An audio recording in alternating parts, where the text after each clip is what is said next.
All right, welcome to another episode of the Credder Podcast. I'm your host, Chase Palmieri, and with me today is Justin Hendrix. Justin is the CEO and editor of Tech Policy Press, a nonprofit new media venture concerned with the intersection of technology and democracy. Previously, he was the executive director of NYC's Media Lab. He spent over a decade at The Economist in roles including vice president, business development, and innovation. And he is an associate research scientist and adjunct professor at NYU's Tandon School of Engineering. Justin, thank you so much for being here. Thank you for having me today, Chase.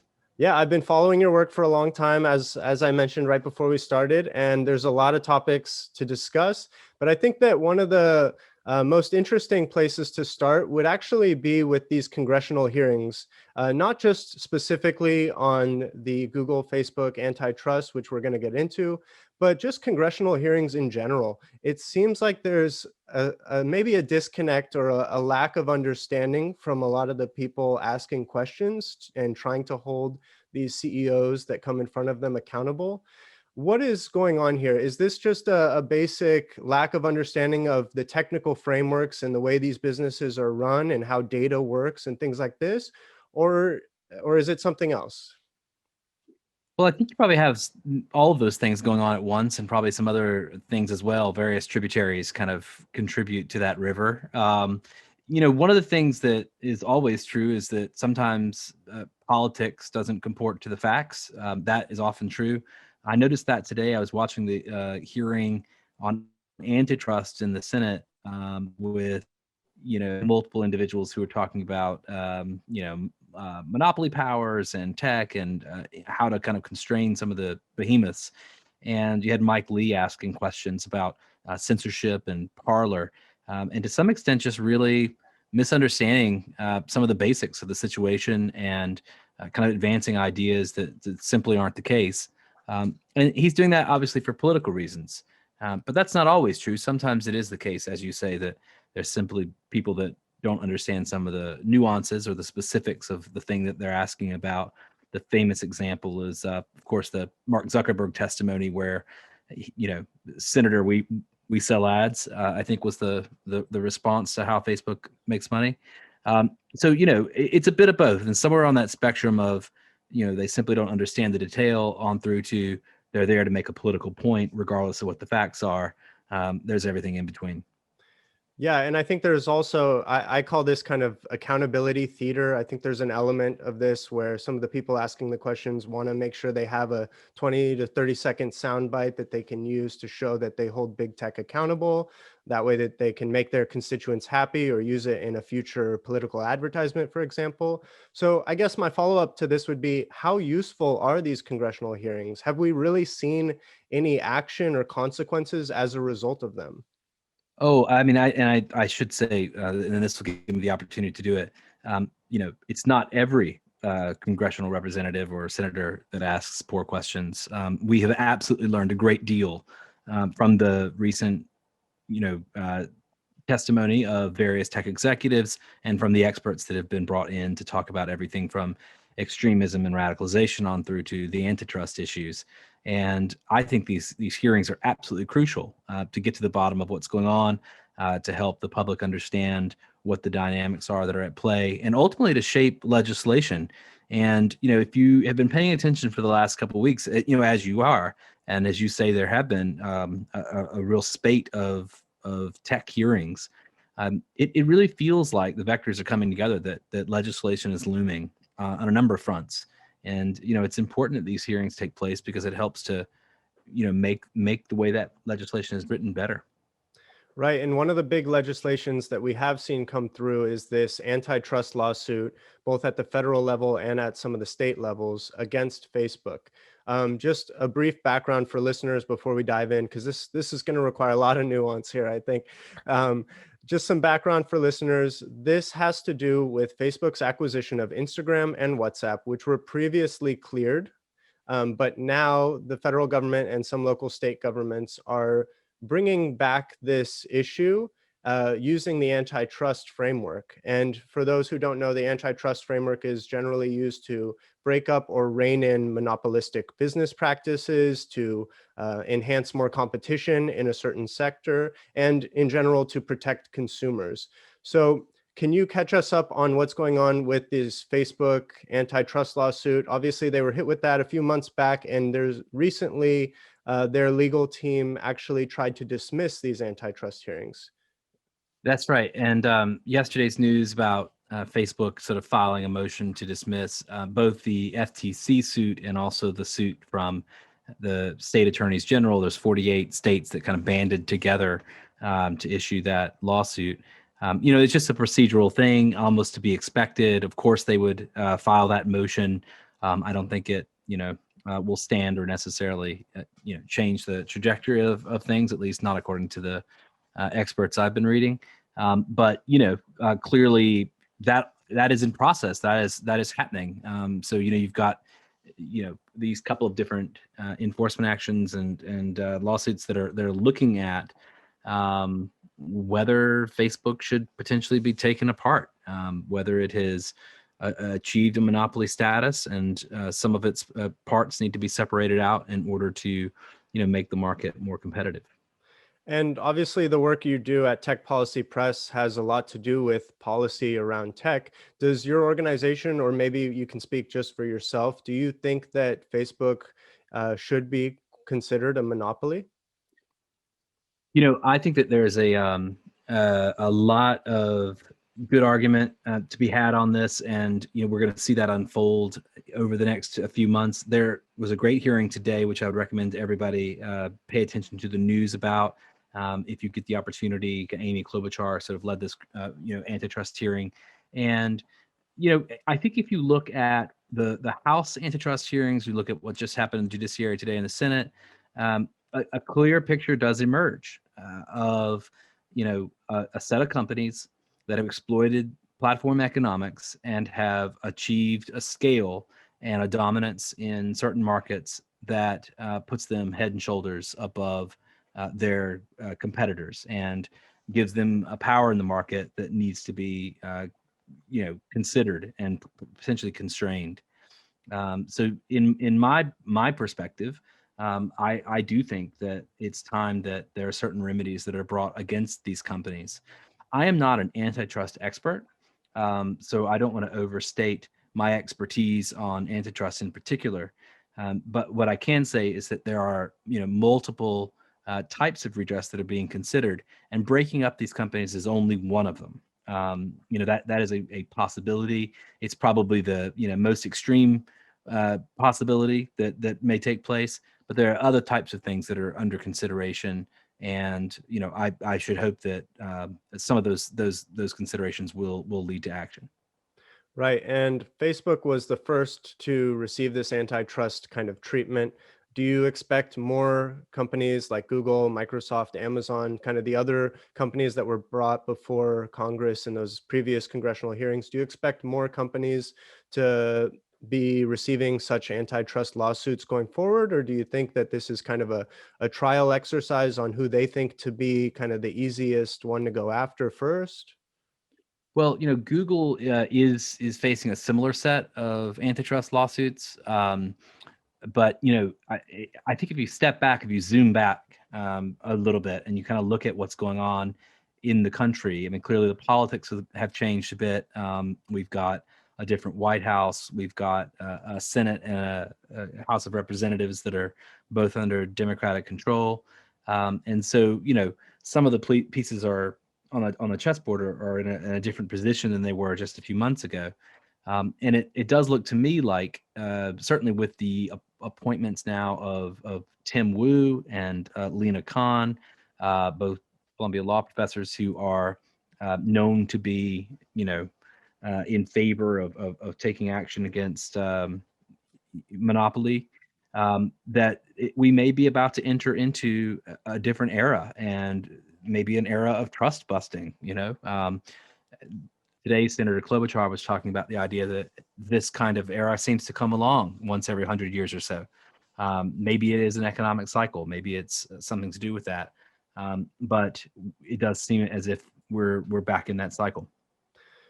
Cool. And I'm hoping you can clarify something for our listeners. And I think just the public in general, there's a lot of confusion about how much data these tech platforms share with the US government, whether there is some kind of a relationship behind the scenes.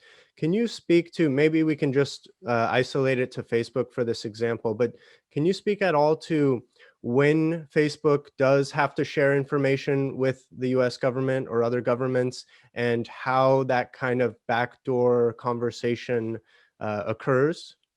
So, are you talking about sharing information with regard to law enforcement, or sharing information with regard to antitrust investigation, or what have you? I'm speaking regarding law enforcement. I think a lot of people understand that there is a natural give and take with law enforcement. If an illegal activity occurs on the platform, they will receive a subpoena for that information. But is there more to it than that? Is there any information that we know about maybe how these platforms are sharing what could be considered surveillance data for the US government?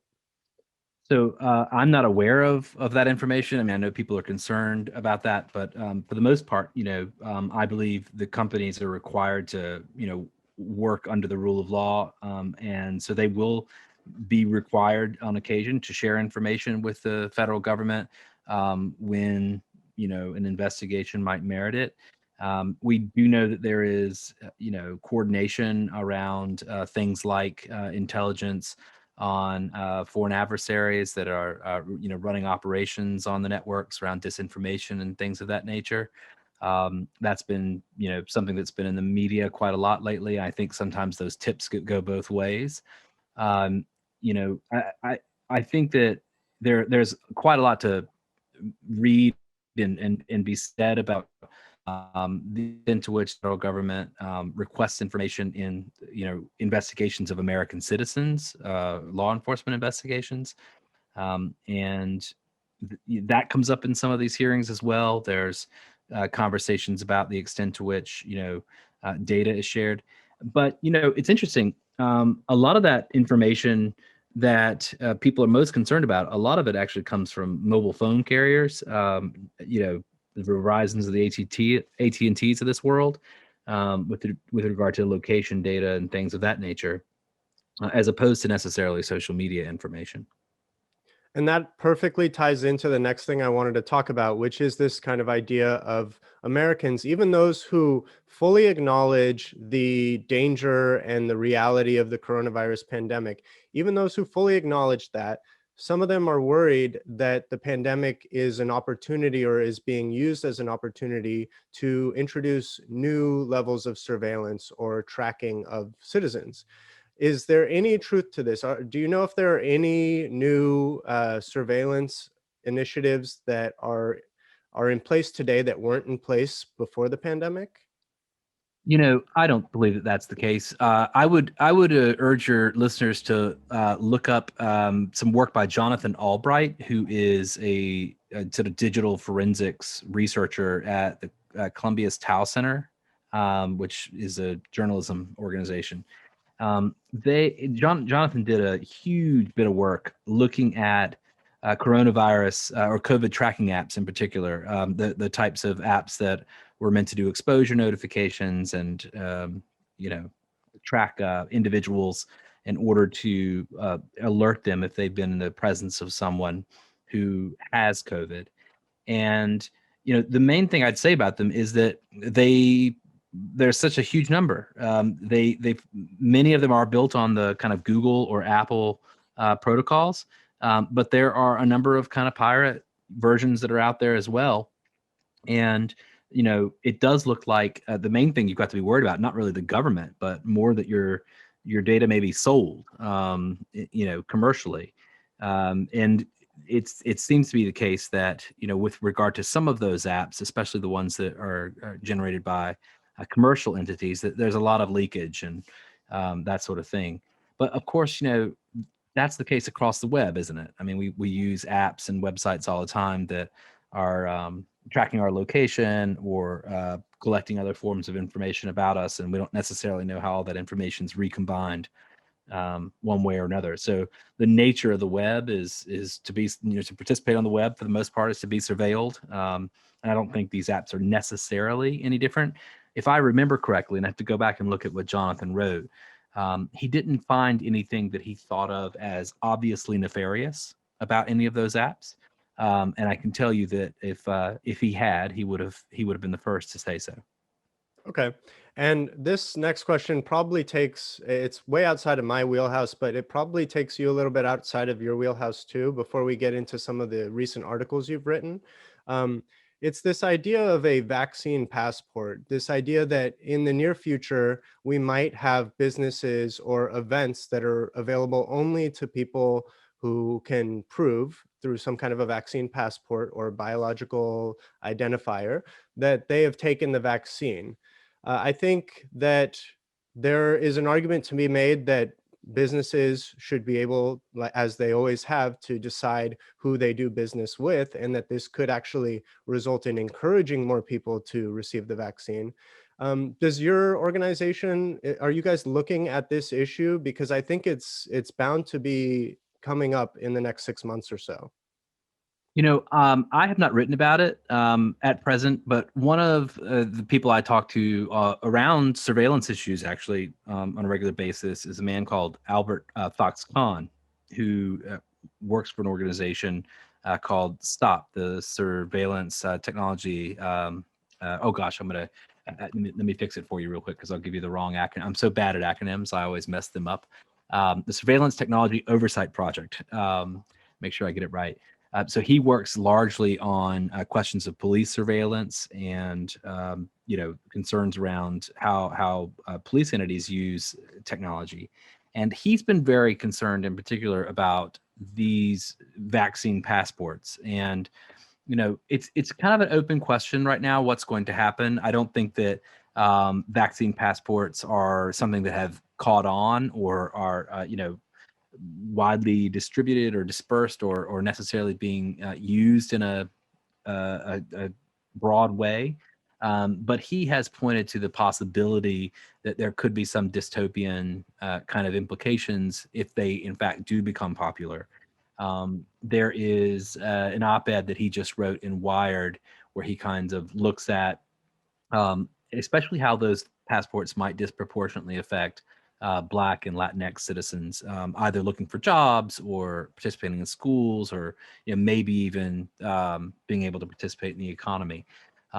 In New York, there is a thing called the Excelsior passport, which has been proposed, which I believe is largely intended to allow individuals to attend large events. So things like going to Madison Square Garden, or going to a football game or something along those lines. So it's one of the only ones that I'm aware of that's kind of like maybe in process, at least locally here. So I don't know. I mean, this is kind of an interesting thing. On the one hand, I can see the vaccine passport being something that might encourage people to get vaccinated. I can also understand that there may be some circumstances where, for public health reasons, we may expect someone to be vaccinated in order to do a certain job. But on the other hand, it's very clear that there are downsides that need to be considered before these types of systems are put into place. So I guess I'd encourage folks to go check out that article in Wired. That vaccine passports can help the U.S. reopen or further divide us. That's from Albert Fox-Khan. Okay, great. Thanks for sharing that. And I personally, I tend to think that we're going to be running into this issue very soon, and that it's going to come to a Supreme Court decision ultimately. So we'll all stay tuned for that. I want to now dive into one of your recent articles that you wrote on Tech Policy Press, which, by the way, for listeners, it's techpolicy.press. The article's titled "FBI Director Testimony Makes Clear Why January 6th Commission Should Investigate Social Media Platforms." Let's assume that none of the listeners have read this piece. Why don't you tell us what this story is about and what you think needs to be done about it? Yeah. So, last week, I suppose it's only been a week, almost exactly, Christopher Wray, the FBI director, testified in Congress. and basically answered questions around January 6th, around the FBI's investigation into extremist groups, into domestic terrorism. And one of the topics of discussion that came up with multiple questions was around social media and the role of social media in contributing to the environment that led to January 6th and the siege at the Capitol. And also the extent to which social media was used to actually facilitate the siege at the Capitol. So there was a few different lines of questioning on this subject by multiple senators. In particular, Senator Coons asked about the role of social media, and that prompted Ray to say a variety of different things about how he thinks about social media, how he thinks about the role of social media in a thing like January 6th. And he very kind of memorably said that I sometimes say terrorism today, and we saw it on the 6th, moves at the speed of social media. So he kind of went on to get to, how disinformation and conspiracy theories are driving behavior, and how, these problems have come to the attention of the FBI. Okay, and let me just play devil's advocate for a second here, and maybe you can pick this apart. Um, let's say I'm Facebook and I want to defend what you just said. I want to defend myself. I would say, well, Facebook is just a communication platform, so it's possible that that our communication platform contributed to those days' events in the same way that having cell phones and people text messaging contributed to their ability to communicate around that event, or just people gathering in groups and talking to each other. We're just pipes where people are allowed to communicate, and as long as they're not breaking the law on our platform, we have a responsibility to allow them to speak freely. So I hear that, and I'll say that Senator Coons actually asked about that as well. He asked about whether the kind of design of the social media platforms, in some cases, contributes to the radicalization of individuals or to incitement. And I mean that's really the question here. It's not whether the social media companies themselves are prompting the ideas necessarily, or themselves are generating hatred or incitement to violence, but it's whether some of the affordances and design mechanisms and incentives that are present on social media platforms make the problem worse or even radically worse. And so we have seen over the last few weeks a variety of different points of evidence, and just a couple that occur to me. One was the interesting development in Michigan, where an individual came forward apparently as an informant on a couple of individuals who participated in the plot to kidnap Governor Gretchen Whitmer. Turns out that individual had come across a Facebook group by having it recommended to him by the algorithm. He had joined this Facebook group where a variety of different extremist ideas were being shared. From that Facebook group, he was then invited into an encrypted message app of some kind, where he essentially passed a test to then be admitted into a group of individuals who are planning even more extreme activities, and ultimately had plotted to do violence both to the governor and also to police there. So that's a good kind of example of how this kind of process works, how individuals maybe not necessarily looking for trouble might have it recommended to them. Now in this case the person did the right thing. He called the FBI when he learned of potential violence, but we hear these stories quite a lot. We also learned not terribly long after January 6th that Facebook's own data scientists had been warning about exactly this type of phenomenon in the summer of 2020, right before, by the way, Mark Zuckerberg went on to say, that he was extremely concerned about unrest and the possibility of violence after the election. His own data scientists had been saying, we're seeing bad things happen, in particular with our groups, and that seems to be a particular point of concern. Then finally, I'll just point to an incredible article that came out today, an MIT Technology Review by journalist Karen Howe, that focuses on an individual who runs responsible AI research for Facebook. And I really encourage your listeners to check that article out as well.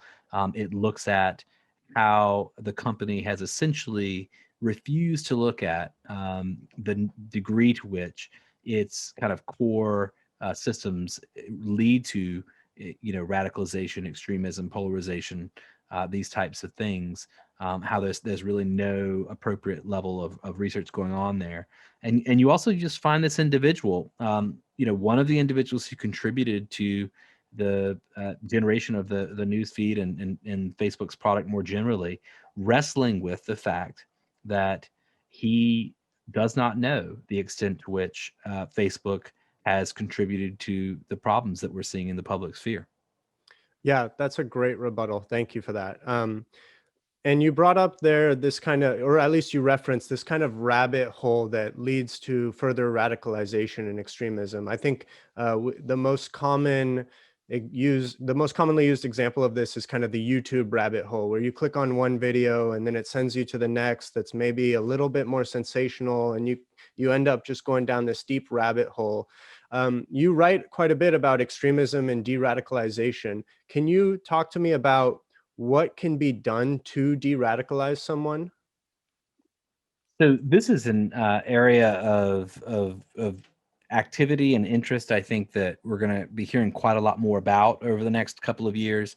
I always careful not to overstate my expertise on any given topic.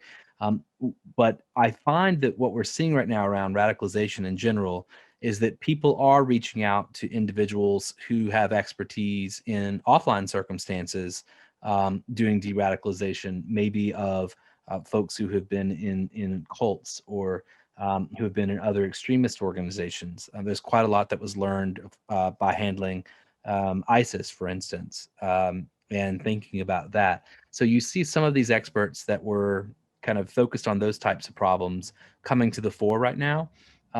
The thing that I think will probably evolve over the next bit, or I hope will evolve over the next bit, is the connection to the platforms themselves. So we'll begin to see more social sciences research, and more understanding exactly of how those affordances may need to be tweaked in order to avoid radicalization outcomes or extremist outcomes.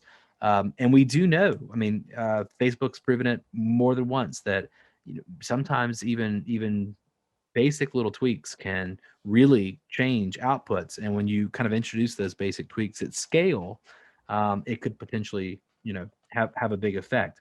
Now, is that going to solve the problem of white supremacist, extremism in the United States? I don't think so. Because it didn't start the problem. So, we've been dealing with that for hundreds of years. We've got a long way to go on that. But I do think that understanding the problem better, and making sure that resources are being put towards it, along with the appropriate law enforcement resources, to deal with the threat as we see it, I think that would be great. I mean, one of the true realities of the last few years is that thinking about this particular set of actors and problems was deprioritized, and it was kind of a threat that was there lurking, and didn't surprise a lot of people when it came to the fore on January 6th. Yeah. Let's take a short step back, because so far I've been prompting you to talk about certain issues and problems and policies, but what is it that worries you the most? If you had to focus in on one issue that has to do with kind of this intersection of tech and media, what is the one spot that worries you the most? So I think I'd step back and say that my worries are probably the same as a lot of people's worries broadly about the world. Um, they are around the biggest challenges we face: economic inequality, racism, climate change, the types of things that keep us all up at night, concerned about our society. The thing that I think, though, that is particularly pressing at the moment, and all of these issues are to some extent, related, Climate change is a real forcing function on all of this. The clock is ticking. Um, and to some extent, we have to figure out how to come to consensus and, solve problems together. And we may not have an enormous amount of time to do so before we introduce irreparable harm to the planet. We don't want to cook ourselves. I mean, frankly, I don't think we do. So if we as a democracy are going to kind of contend with that challenge, then we've got to have a public sphere that is productive, that is generative, and that can both, generate solutions and then act on them. And right now, there's a lot of reason for concern about whether we're going to be able to do that.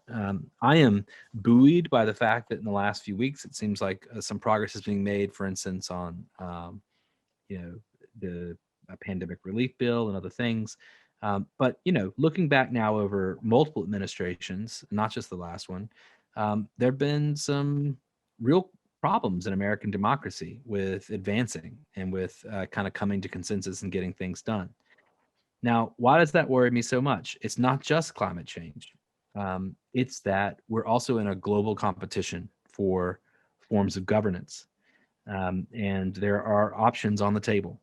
So, if you look at the reality, if we are sometime, let's say 10, 20 years from now, and climate change is wreaking havoc, and America cannot seem, or the United States cannot seem to come to some conclusion about ways to um, mitigate or at least handle the types of effects that we're seeing from that crisis, then I think that a lot of elites will begin to look at other forms of governance as an alternative. And it would be a real shame to me if democracy is, essentially given up on because it's not seen to have any efficacy in such a complex environment. That authoritarian ideas gather pace because they seem to, be less morally repugnant, frankly, than a system that can't seem to produce any consensus in such a life or death situation. Wow, I'd never thought of that. That's really interesting. The idea that if we can't get our act together and the government knows and acknowledges, or at least the people in charge acknowledge that this is an enormous threat and the problem gets worse and worse, that if they can't rely on the democracy to make the right choices, that they might ultimately have to, for the safety of people, become more authoritarian in some way. That's a really interesting thought. I'd never taken that into account. It's Well, actually, go ahead. I was just gonna say this podcast. So I can kind of so today is March the 11th. We're recording this on March the 11th. A year since the pandemic was declared by the WHO, and I was hearing on the news, people kind of reflecting on the NBA announcing the cancellation of its season, Tom Hanks, announcing that he was COVID positive, all the things that were going on a year ago. Today, I actually went and got a haircut for the first time since last year. And I was talking to my barber, who happens to be first generation immigrant from China. And we were talking about, the year we've had. We haven't seen each other in that time, and how his family was and the rest of that. And we were talking about, what had happened in China with his family and what he had, heard from them, and then his experience here, of course. And so we naturally talked about the situation. And I didn't have to prompt him much for him to be able to reflect on the two very different environments and very different kind of governmental responses to this crisis. And I think it was interesting to hear him say, that he had been taking the pandemic very seriously, even before the WHO had made its global pandemic warning, because he had friends that were sending him messages from China and basically telling him, don't listen to Donald Trump. He doesn't know what he's talking about. What's happening here is very dangerous. And so naturally, he found himself kind of comparing the governmental responses. And I mean, I think there's a reason he lives here. He prefers this system. But it was interesting to hear him talk about, you know, the two systems as alternatives. And I'm not putting words in his mouth. I'm just observing that I think that people do regard systems of government on some level, especially elites, as alternatives. We have choices that are made, sometimes for us, sometimes by us, about what types of systems that we live under. And it's not unreasonable to think that, another crisis could force a set of decisions to be taken about the type of governance that we have. That's a great segue, because the next article of yours that I wanted to talk about was the article titled "Two Reports Consider Scale and Scope of Chinese Censorship." To be clear, what I'm really trying to pick apart here is this idea of how the internet is different in China than other places. I think for those who have never traveled to China, which includes myself, we have a very vague idea, probably a misrepresented idea, of what they can and cannot access and what is different about the internet there. Can you speak a little bit to these two reports, and maybe more generally to how Chinese internet is different? Yeah, and I'll be clear that in my own I don't I don't speak Mandarin. I don't read it. I don't use necessarily Chinese apps, so I can't speak much even in my travels to China. What the Chinese internet looks like. I know what the restrictions look like, but as a Westerner visiting there, often you'll get on a VPN and use the internet as you do. But there is clearly a real and visible line emerging between the kind of Western internet and the Chinese tech stack and Chinese internet. And it looks like that line is going to get more bright over the next few years. There's an article in the Times this week about the fact that China is pouring money into R&D in order to make sure that it can essentially not rely on Western technology at all. And of course, these projects, the Great Firewall, essentially to try to, and the Golden Shield, of course, to try to hive off the Chinese internet from the rest of the world. These are expansive projects, and it is a very different environment. I will say I don't think it's necessarily the fact that for a lot of like regular folks on the ground on day to day, they notice necessarily any difference. They have many of the same applications and the same access to large amounts of information and to commerce, and even more so on that last point, to commerce than we do here.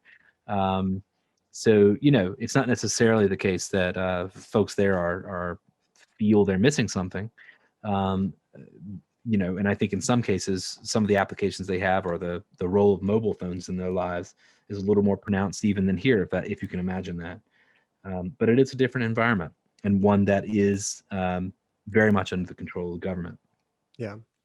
Okay, well, Justin, I don't want to take up too much more of your time today. I do have two final questions that I ask every guest that comes on the podcast. But before we get to those last two questions, why don't you give listeners a few links or URLs or Twitter handles where they can go and follow your work?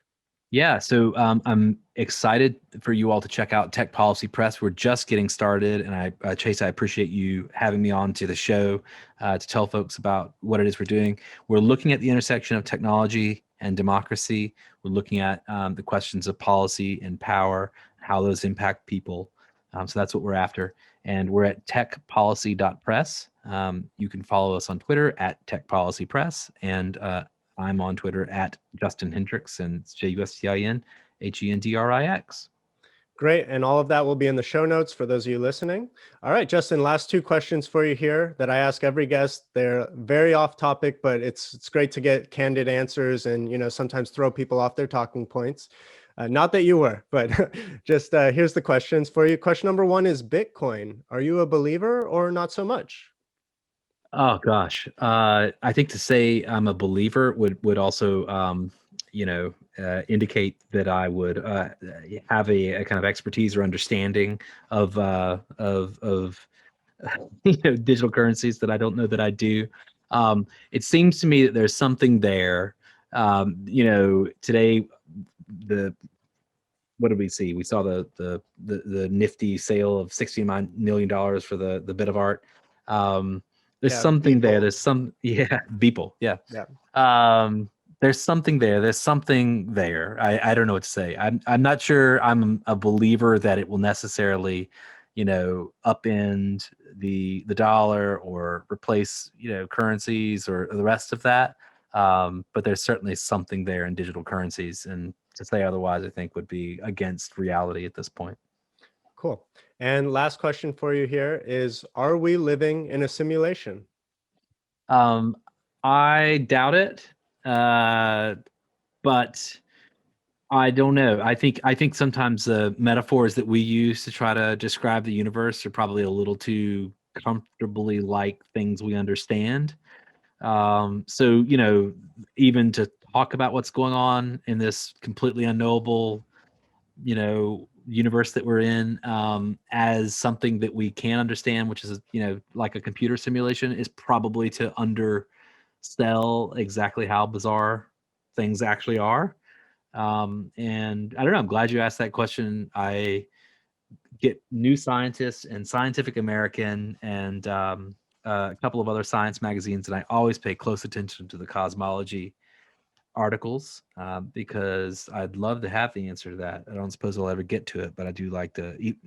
So little bit of me is still a little boy, thinking about, why is any of this here? Right. You actually have a background. You got your BA in philosophy, right? I did, yeah. So I guess at some point someone said, why to me, and I thought that was a pretty good thing to keep asking. They didn't teach simulation theory in class. I mean, since you ask, I did take a course that I still think about all the time, which was on pre-Socratic cosmology. So on the various ways that the Greeks before, Socrates had come to understand the universe, or had the various philosophical systems that they had devised for how the universe operates and how it goes on.